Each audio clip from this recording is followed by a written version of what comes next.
Hi, my name is Jerry Schwartz. I'm the coordinator for the Chester County CISM team, which stands for Critical Incident Stress Management. I want to just tell you a little bit about what that means. The Chester County CISM team is comprised of more than 30 volunteer members with decades of experience from the fire services, from law enforcement, from EMS and dispatchers, as well as chaplains and mental health professionals who have been trained in nationally recognized techniques to help mitigate the effects of traumatic stress. Hi, John. Today we're talking about critical incident stress and stress in general for first responders. Let me first ask you, how long have you been involved with EMS? About 24 years, maybe. 24 years? So it's a pretty long career. And obviously, there are stresses in general with all of our lives, but there are particular stresses involving particularly EMS and the work that you do. Can you just give me a little feel for what it's like to be an EMS provider? It's sort of like you're the stopgap between 911 and the hospital, where someone's having what they feel is the worst day of their life. Sure. And they call 911. So you're going to be called to handle the teenager who had his phone taken away from him because he got bad grades, to the elderly gentleman that's having a cardiac arrest event. Sure. They don't necessarily train you thoroughly in all of that. A lot of it is learn as you go. I found through my career that you treat the people how you want your own grandmother to be treated. Yeah. And you'll make it through. Sure. And obviously you've been on some calls that really hit you hard. We all have experienced that, all of us that have been in fire service, EMS, police service.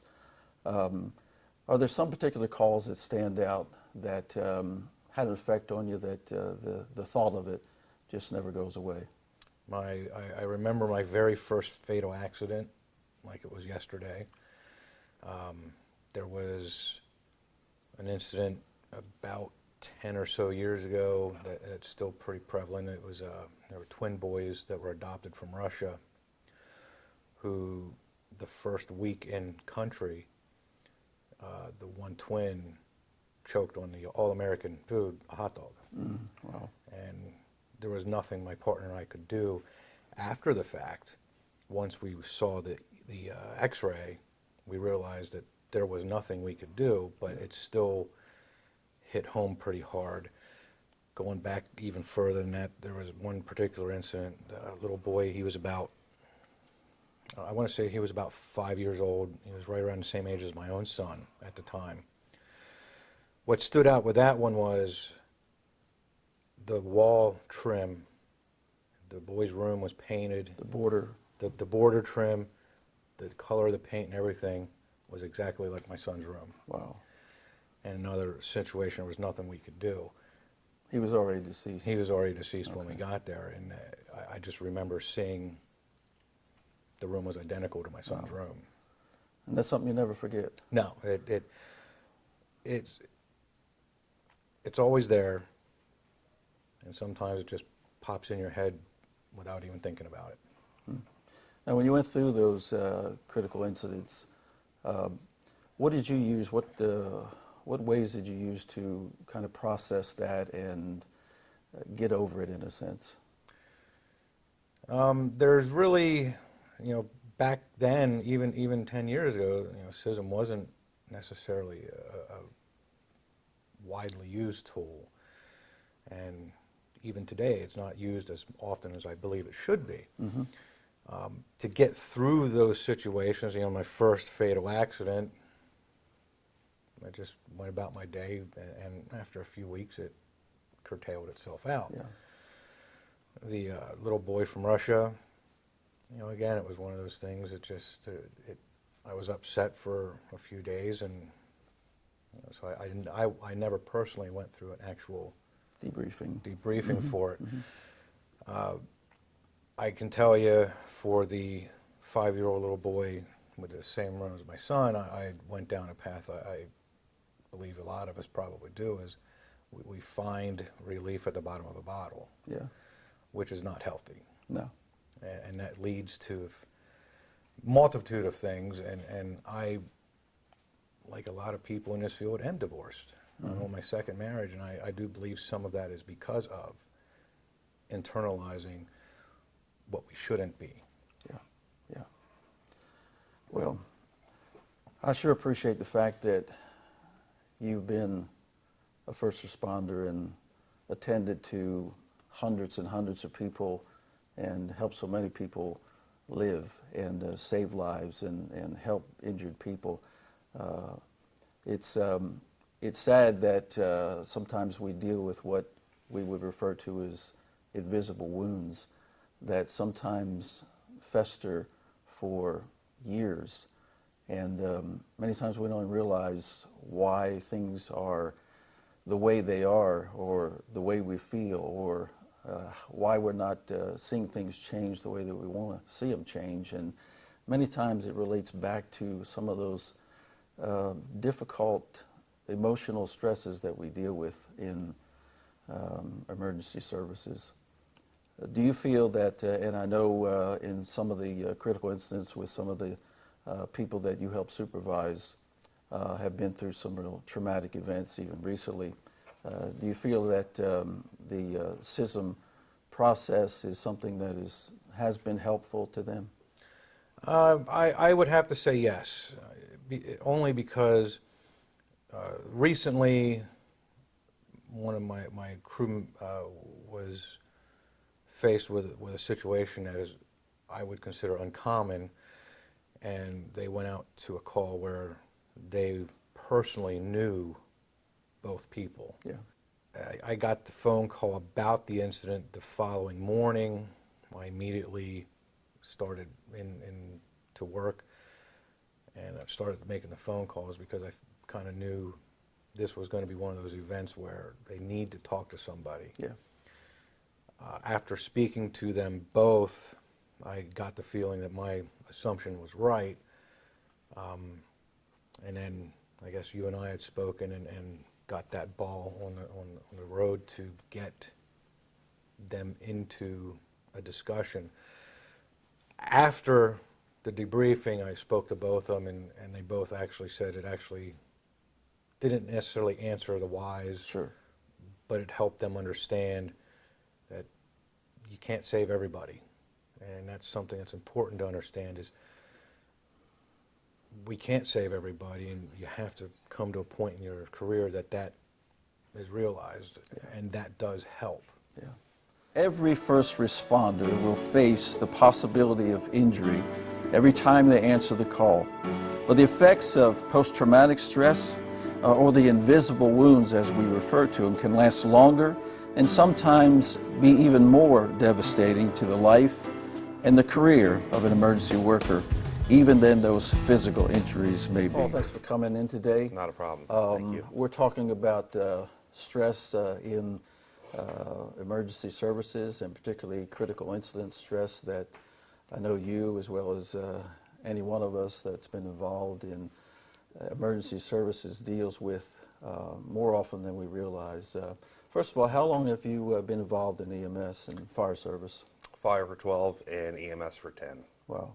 So you've been on a lot of calls and seen a lot of stuff, things that the average person might never see in a lifetime. Yes.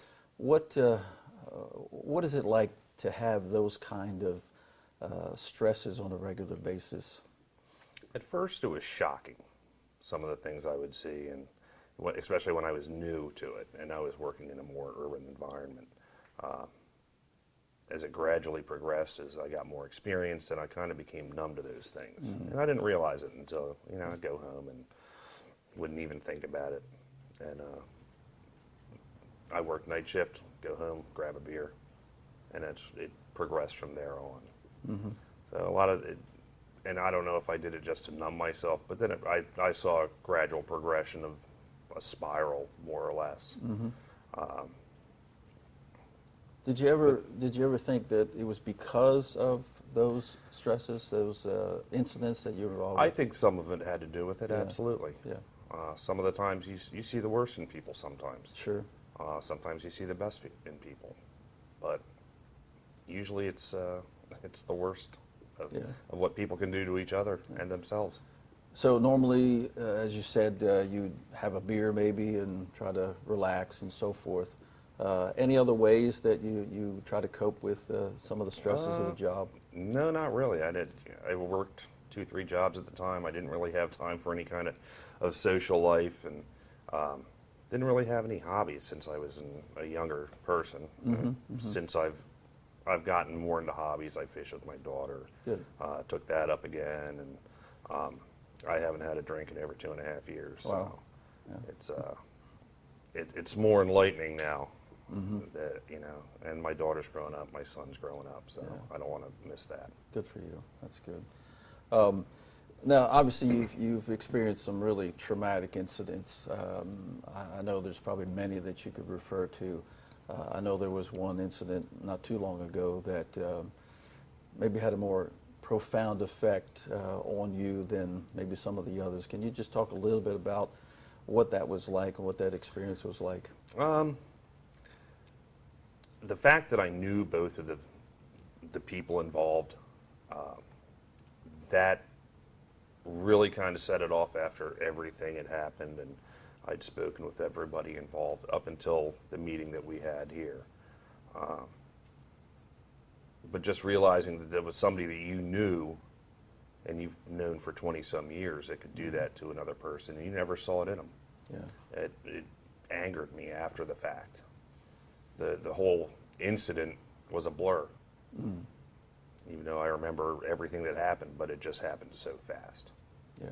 And I was angry after the fact, and I'm glad it was, once my captain got involved and the lieutenant from the police department, something was done about it. And I think it helped a lot of people.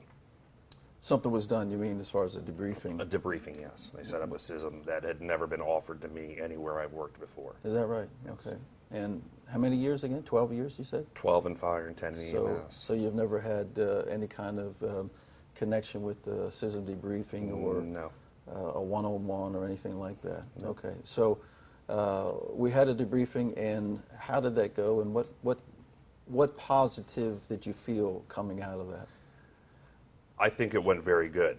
And the fact that we were around all of our peers and they all added their views and their feelings, I think it did a world of good for the people that were there and were involved in that call. Anything stand out in particular that you feel helped you? Just being able to connect with the police officers, because I knew several of the police officers knew the one involved also, and actually knew both of them involved. Yeah. So I think they were kind of taken back, and especially in the area where it happened, nobody expects Sure. Yeah. that. Yeah. So Yeah. I mean, there's so many tragic events that we deal with from time to time. I know, as we talked earlier, you've been involved in others since then. What do you think it does to a first responder that is constantly dealing with traumatic incidents like this? I think it just beats them down. Yeah. Have you seen- I think the human psyche can only take so much Yeah. of seeing what somebody can do to each other or somebody can do to themselves. Yeah. Have you seen some of the people that you've worked with that you're aware of, how this is stress in particular and traumatic stress has seriously affected their career? I have, yes. Yeah. I had, just a recent incident locally that happened, and I've known him for about 7, 8 years. Yeah. Took his life. Yes. Wow. So would you say that finding some way or any way to try to alleviate some of the mental stress and the emotional things that an EMS provider, firefighter, police officer would deal with would have to be a good thing? Absolutely. Yeah. And it's And I think that it's with our peers that it's a little bit more helpful. You're not Exactly. reaching out to a stranger or Exactly. something like that. And even though some of our peers can be gruff and I don't need that. But, Yeah. you know, you take a look at them sometimes and you can see it on their faces. Yeah. And that's really the whole concept of our county's CISM team, that is made up of peers that can relate, peers that, the old saying, been there, done that, that can help others process what they're going through because they've been through it, along with the training that is involved. And we feel that it's a great resource for first responders, and we certainly appreciate the fact that you've helped others process some of their situations and incidents, and that you continue to serve the public in the way that you do. It's quite admirable to, you know, the old saying about the fire service, we go in when others are running out, and in the incidents that you're involved with, they're difficult to see, to experience, to feel the pain and hear the pain that others are going through. And our CISM team is here to be that support for all the first responders in the county, and to help them walk through these things so that they can stay on the job and stay well, and like the old saying, so everybody goes home safe. Absolutely. Paul, thank you so much for coming Thank you, in. Jeff. Ashley, thanks for coming in today. We are talking about stress with first responders, and particularly critical incident stress that I'm sure you've had to deal with from time to time. First of all, how long have you been involved in firefighting EMS? This is my 16th year. 16th year. Yeah, emergency Okay. services. Is that right? Wow.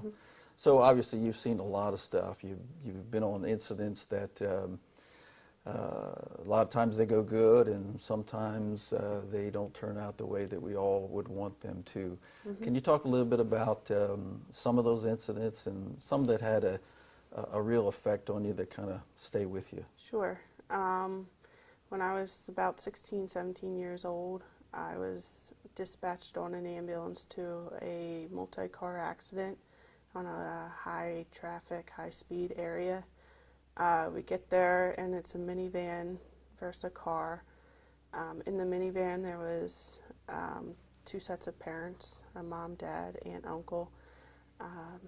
Then there was another car, there was a 25-year-old with a dog. They crashed into each other. Two people in the minivan died.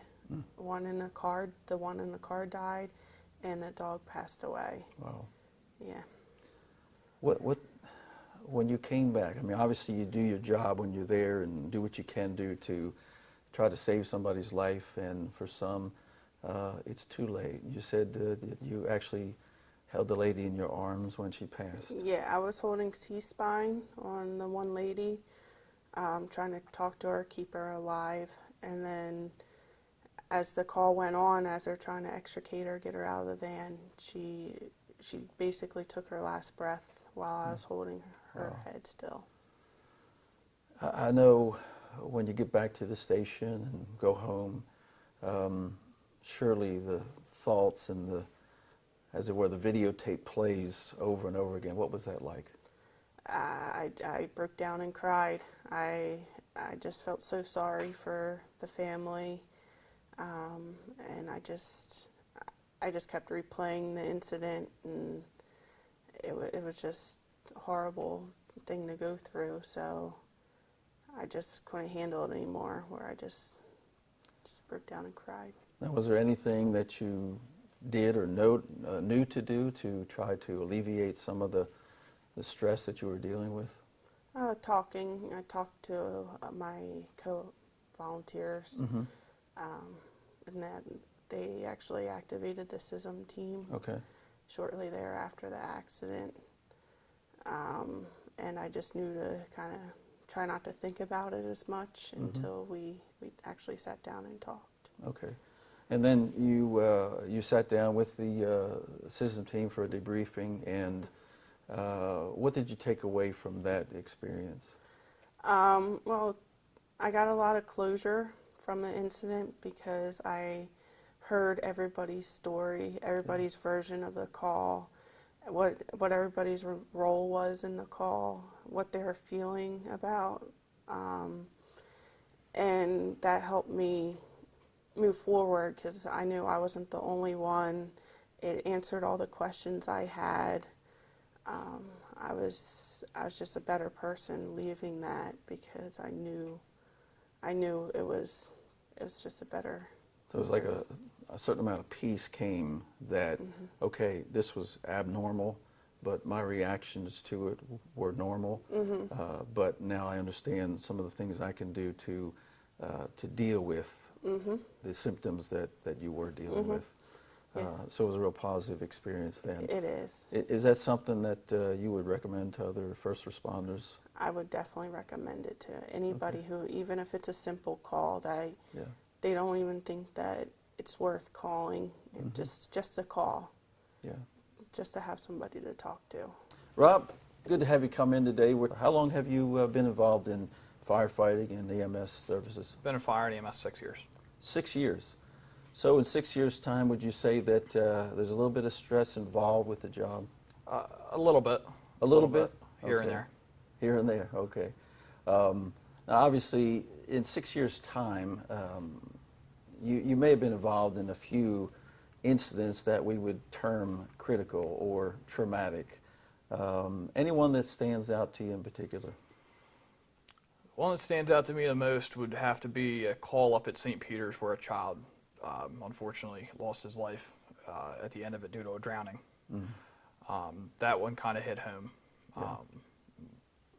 A child call is not something you deal with every day, so when you do, unfortunately, it hits home for you.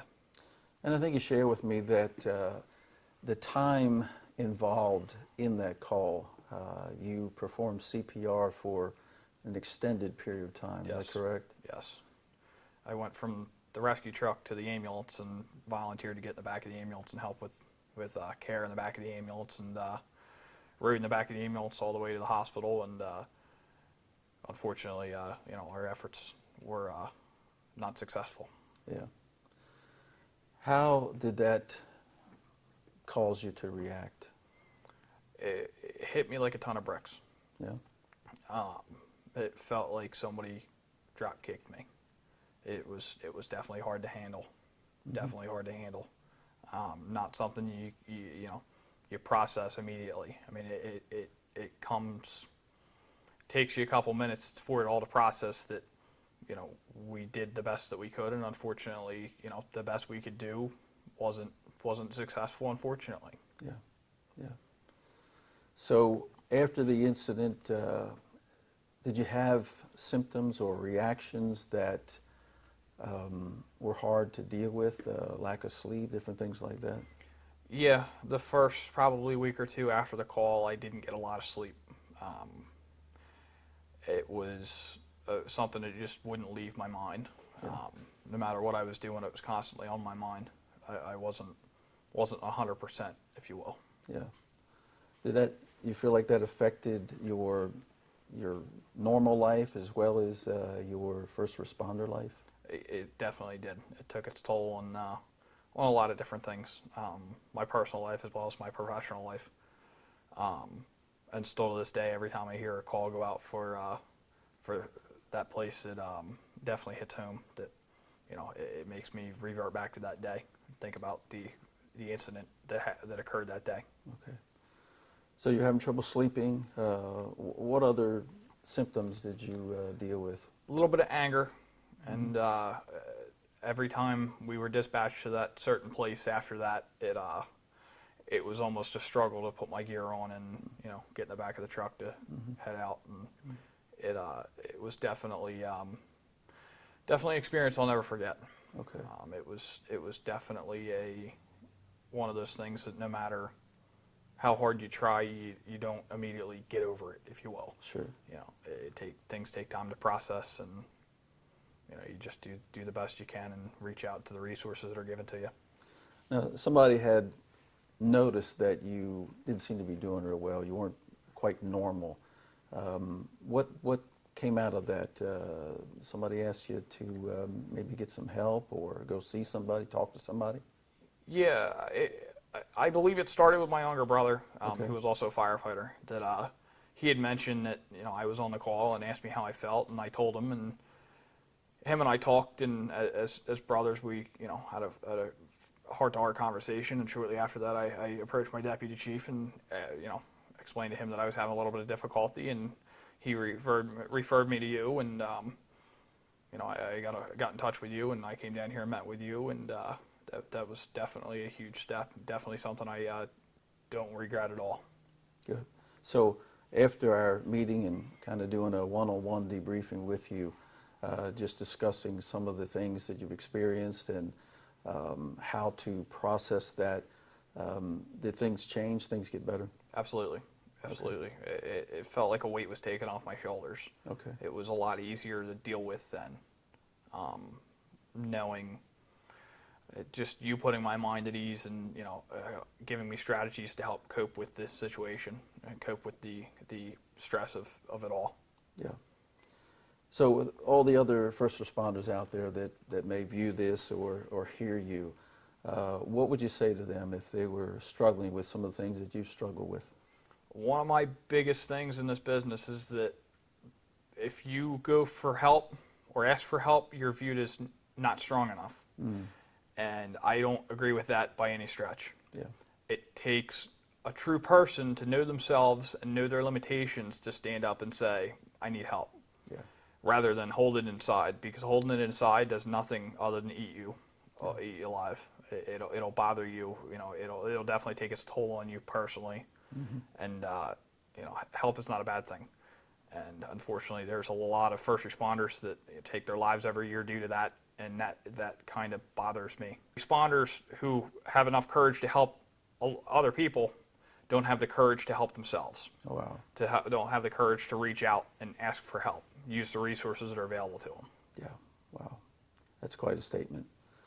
And, we all know that being involved in emergency services, our whole focus is to save lives, to rescue others, as you so eloquently said, but yet many times don't find help for ourselves or don't go for help for ourselves. And that's really the message that we want to get across to people, that there is help available and there is no stigma attached to anyone that has a struggle, no different than if you had a physical injury. You wouldn't say, I'm fine, I don't need this cut to be stitched up or this injury to be dealt with.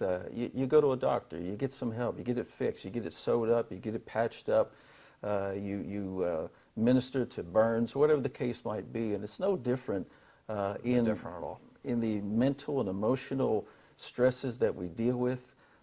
To find some help that will help you understand what it is you're going through and how to go through it successfully, so that we stay on the job and everybody A long, successful career. has a long, successful career. Absolutely. Rob, thank you so much for coming in. Thank you for Appreciate your inviting me. service, and thanks for doing what you do. Thank you. To the thousands of the emergency workers across this county, we want to say our mission as a CISM team is to be there to compassionately support and to walk alongside every first responder, helping them to stay strong mentally, emotionally, and physically for themselves, for their loved ones, and so that they will always be prepared to effectively serve the citizens of our great county. Thank you.